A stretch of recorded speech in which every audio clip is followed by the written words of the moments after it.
அஸ்ஸலாமு அலைக்கும். இன்றைக்கி ஒரு வெரைட்டி டிஷ்ஷாக செய்ய போகிறோம். இது வந்து லஞ்ச் பாக்ஸு கத்திரிக்காய் சாதம்.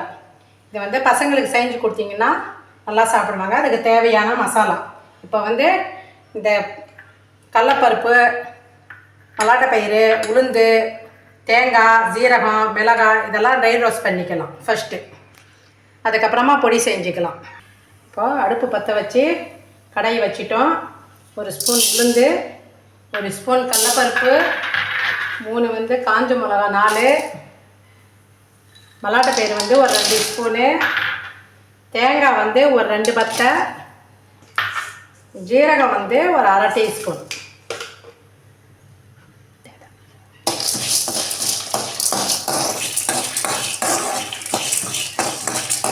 எண்ணெய் போடாமல் வறுத்து எடுத்துக்கோங்க.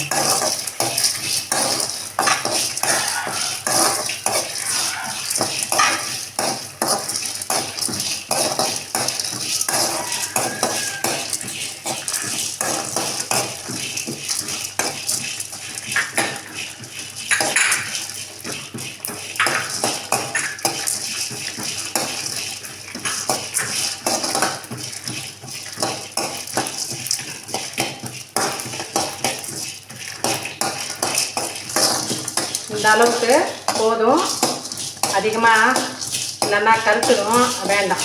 இந்த அளவுக்கு போதும். கொஞ்சம் அரைச்சிட்டு வந்துடலாம். இப்போ அடுப்பு பற்ற வச்சு கடாய் வச்சிட்டோம். இப்போ வந்து இதுக்கு தேவையான எண்ணெய் போட்டுக்கலாம். அந்த குழிக்கரையில் ஒரு 1.5 கரண்டிக்கு போடுங்க. சாதத்துக்கு கொஞ்சம் நல்லாயிருக்கும்.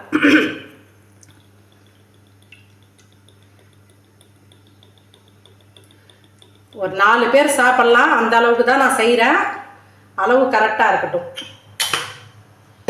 வந்து கடுகு போட்டுக்கலாம். கொஞ்சம் எண்ணெய் சூடாகட்டும். கடுகு போட்டுக்கலாம். எண்ணெய் சூடாயிடுச்சு. கடுகு ஒரு டீஸ்பூன், கடலப்பருப்பு ஒரு டீஸ்பூன். உங்களுக்கு இஷ்டம் இருந்தால் போடுங்க, இல்லைன்னா அதில் போட்டு நாங்கள் பொடியாக்கி வச்சுருக்கோம். கொஞ்சம் கொரகொரப்பாக அரைச்சி வச்சுருக்கோம். ஜீரகம் ஒரு 1/4 டீஸ்பூன், 2 பச்சை மிளகா போட்டுக்கோங்க.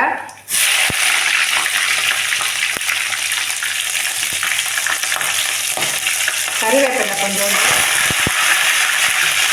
வெங்காயம் வந்து மீடியம் சைஸ் வந்து ஒரு பெரிய வெங்காயத்தை நறுக்கி வச்சுருக்கேன்.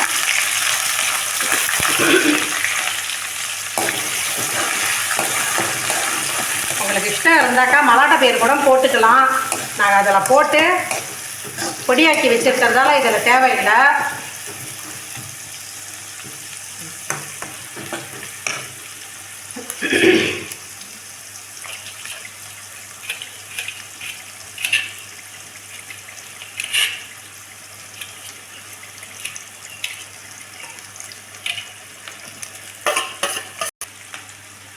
தக்காளி ஒரு மீடியம் சைஸு, ஒரு தக்காளி கொஞ்சம் நீட்டு பக்கமாக அரைச்சி வச்சுக்கோங்க.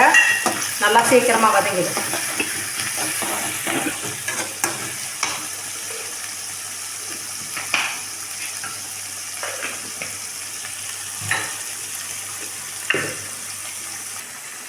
உப்பு வந்து தேவையான அளவு போடுங்க. நாங்கள் சாதத்துலேயும் உப்பு போட்டு வடிச்சிருக்கோம். இந்த மசாலாவுக்கு தகுந்த மாதிரி போட்டுக்குங்க. போதும். ஒரு 1/4 டீஸ்பூன் போட்டுக்குங்க.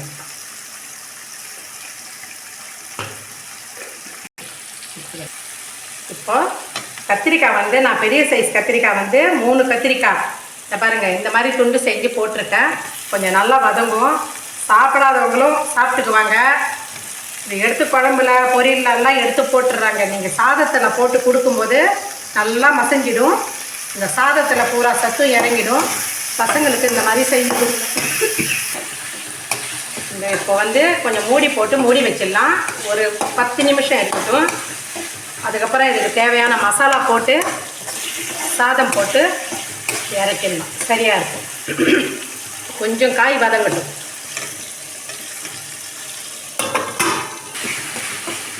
இந்த அளவுக்கு கொஞ்சம் வெந்தால் போதும். பாருங்கள், நல்லா வெந்துருச்சு காய். இப்போ வந்து மசாலா போட்டுக்கலாம். நாங்கள் வந்து ஃபஸ்ட்டு ட்ரை ரோஸ்ட் பண்ணோம்ல, அது வந்து பொடியாக்கிட்டு வந்துட்டேன். இதை பாருங்கள், இந்த மாதிரி குறப்பாக இருக்கட்டும். அப்போ தான் வந்து சாப்பிடும்போது உங்களுக்கு நல்லா ஸ்மெல்லு சூப்பராக இருக்கும்.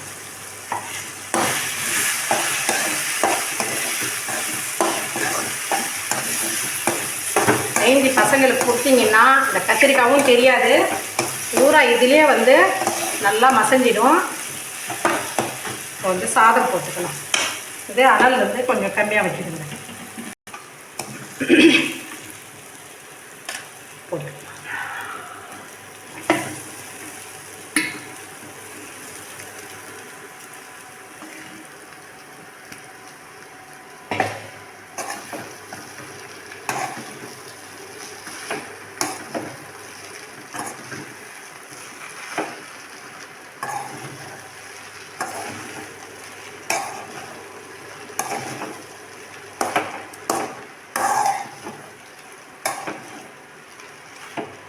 லஞ்சுக்கு சூப்பரான சாதம்.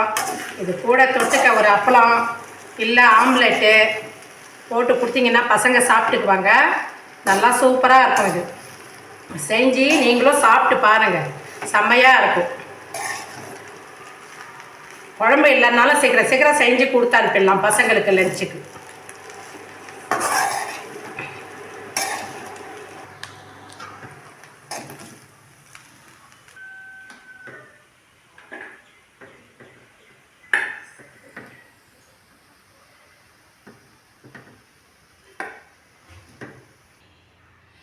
சூடான சுவையான கத்திரிக்காய் சாதம் ரெடி. பிடிச்சிருந்தா லைக் பண்ணுங்கள். அப்படியே அந்த சப்ஸ்கிரைப் பட்டனும் அமுக்கி விட்டுருங்க. இந்த லைக் பட்டனும் அமுக்கி விட்டுட்டு பாருங்கள், எங்களுக்கு சப்போர்ட் பண்ணுங்கள். எங்கள் சேனலுக்கு நாங்கள் உங்களுக்காக துவா பண்ணுறோம், நீங்களும் எங்களுக்காக துவா பண்ணுங்கள். செஞ்சு பார்த்துட்டு சாப்பிட்டுட்டு கமெண்ட் பண்ணுங்கள். அஸ்ஸலாமு அலைக்கும் வரஹ்மத்துல்லாஹி பரக்காத்துஹு.